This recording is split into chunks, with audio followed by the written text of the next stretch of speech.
Alors l'environnement, c'est quelque chose qui me tient à cœur. C'est-à-dire, je suis très frappée parfois du décalage entre les messages que veulent faire passer, par exemple, certains dirigeants et l'organisation de certaines conventions ou événements. C'est-à-dire je sais pas, par exemple, on est dans des messages, j'allais dire, très terre, hein, ou avec des gens qui sont dans un métier très terre, et puis il y a des images de vagues. Moi, j'adore les vagues, hein, j'adore la mer, mais je pense que pour certaines personnes, ça ne fait pas du tout écho avec... voilà. On met de belles images sur quelque chose qui n'est pas relié au sens de l'endroit où l'entreprise veut aller. Ou alors, on veut faire travailler les personnes d'une certaine manière, et il y a des locaux qui n'ont absolument rien à voir avec ça. C'est-à-dire que ce n'est pas du tout organisé pour ça. Et si je reviens sur cette idée de travailler le terrain, on peut travailler le terrain comme un ostéopathe travaille le terrain, mais on peut aussi travailler le terrain en offrant un décor, un environnement qui va libérer l'énergie, qui va libérer la créativité, qui va libérer ce qu'on veut libérer dans l'entreprise et dans le collectif à ce moment-là. Et pour moi, ça, c'est très important. On n'est pas séparé de notre environnement, on vit en symbiose avec. On l'oublie parce qu'on est pour beaucoup d'entre nous, malheureusement, on est très éloigné de la nature.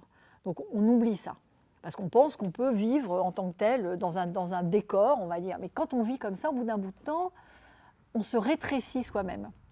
Et en travaillant sur l'environnement, en travaillant sur les événements, en travaillant sur autre chose que le processus de travail lui-même, en organisant des rencontres avec des artistes ou avec des gens qui voient les choses d'une autre manière, c'est comme ça qu'on peut libérer des parties de notre cerveau et c'est comme ça du coup qu'on peut trouver la créativité nécessaire pour construire demain.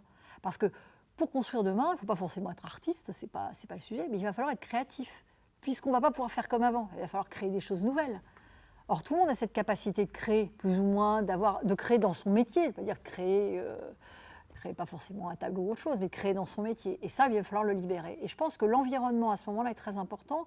Et surtout, en faisant ça, on met en scène les actions, on leur donne une forme, et donc on les permet aussi de les rendre beaucoup plus compréhensibles. Moi, je pense qu'on peut mettre une stratégie en musique au sens propre du terme, presque. Et ça, on l'oublie. Donc, il y a des choses qui sont dissonantes. Or, le corps, lui, prend la dissonance et après, il intègre qu'il y a quelque chose de dissonant. Il ne sait pas forcément ce que c'est, mais il sait que c'est dissonant. Et bref, on gagne du temps en faisant ça.